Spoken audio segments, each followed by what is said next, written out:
تو جان لیں کہ اللہ تعالیٰ کے فیصلے حکمت سے بھرے ہوئے ہیں۔ اکثر ہمیں سمجھ نہیں آتا، انسان اکثر کہتا ہے کہ یہ ایسا ہوا، یہ اس طرح کیوں ہو رہا ہے، اس کے پیچھے پوری ایک مسٹری ہوتی ہے۔ بظاہر تو ہمیں نظر آ رہا ہوتا ہے نا، نظر آ رہا ہوتا ہے کہ ایسے ہوا، یہ تو ایسے بھی تو ہو سکتا تھا نا، میرے حق میں بھی تو یہ بات ہو سکتی تھی، لیکن ہمیں کیا پتہ ہے کہ اللہ تعالیٰ نے ہمارے لیے اس کی جگہ کیا رکھا ہو۔ حضرت ابن مسعود رضی اللہ عنہ فرماتے ہیں کہ I will prefer eating coal. It burns what it burns and it leaves what it leaves. لیکن میں یہ نہیں کہوں گا کہ یہ اس طرح بھی تو ہو سکتا تھا، اس طرح کیوں نہیں ہوا۔ اللہ تعالیٰ نے یہ کام ایسے ہو رہا تھا، اس میں ایک چیز رکاوٹ کیوں بنی؟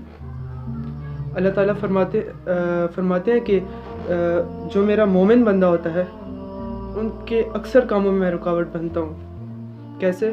وہ کوئی بھی اس کا کام ہوگا، اللہ تعالیٰ فرشتوں کو فرمائیں گے جس کام میں اس کے لیے کوئی خیر نہیں ہوگی تو اللہ تعالیٰ فرشتوں کو فرمائیں گے کہ جاؤ اور اس کام میں رکاوٹ بن جاؤ۔ کیوں ہوتا ہے ایسے؟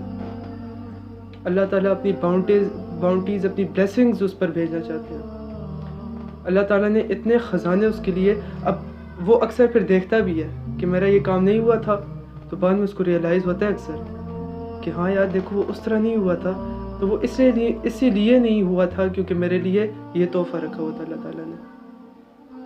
ایک صحابی تھے عمران الحسین رضی اللہ عنہ، صحابی الجلیل تھے، وہ 30 سال اپنی بیڈ پہ پڑے رہے۔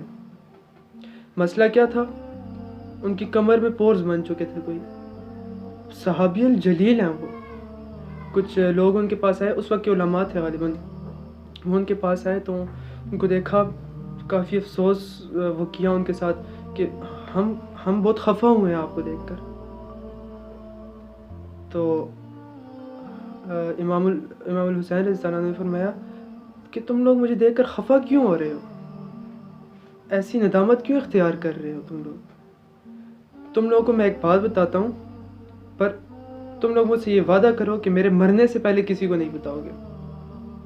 انہوں نے فرمایا کہ 30 سال تک میں نے جو یہ درد جتنا سہا ہے اور یہ جو صبر کیا ہے، اس کے لیے اللہ تعالیٰ نے میرے لیے کیا رکھا ہے میں تمہیں بتاتا ہوں، کیا ہو رہا ہے وہ بھی تمہیں بتاتا ہوں۔ کہتے ہیں روزانہ اینجلز آتے ہیں اور مجھ پر سلامتی بھیجتے ہیں، مجھے سلام کرتے ہیں، بظاہر میرے سامنے آتے ہیں، اور وہ روزانہ اللہ تعالیٰ کے حکم پر میرے پاس صرف اور صرف میرے صبر کی وجہ سے آتے ہیں۔ تو کیونکہ میں نے کبھی یہ نہیں کہا کہ اللہ تعالیٰ میں تو صحابی الجلیل ہوں، آپ نے میرے ساتھ ہی ایسا کیوں کیا؟ 1-2 سال بھی نہیں، 30 سال کے لیے آپ نے مجھے کیوں بیڈ پہ لٹا دیا؟ یہاں تک کہ کہتے ہیں ان کا جو بیڈ تھا، جو چرپائی جس پہ وہ لیٹتے تھے، اس میں ایک سوراخ سا بنایا ہوا تھا ان کی ریلیف کے لیے، تو وہ بالکل موو بھی نہیں کر سکتے، اٹھ بھی نہیں سکتے تھے۔ تو انہوں نے فرمایا کہ فرشتے آتے تھے، angels use to come to pay سلام آن می۔ وائی؟ کیوں ہوتا تھا ایسے؟ اللہ تعالیٰ کو صرف اور صرف میرا صبر پسند آ گیا تھا، اور وہ یہ بھی فرماتے تھے، فرشتے بتا کر جاتے تھے تمہارے صبر کی وجہ سے، تمہارے صبر کے صلے میں اللہ تعالیٰ نے تمہارے لیے اس جہاں میں کیا کچھ رکھا ہوا۔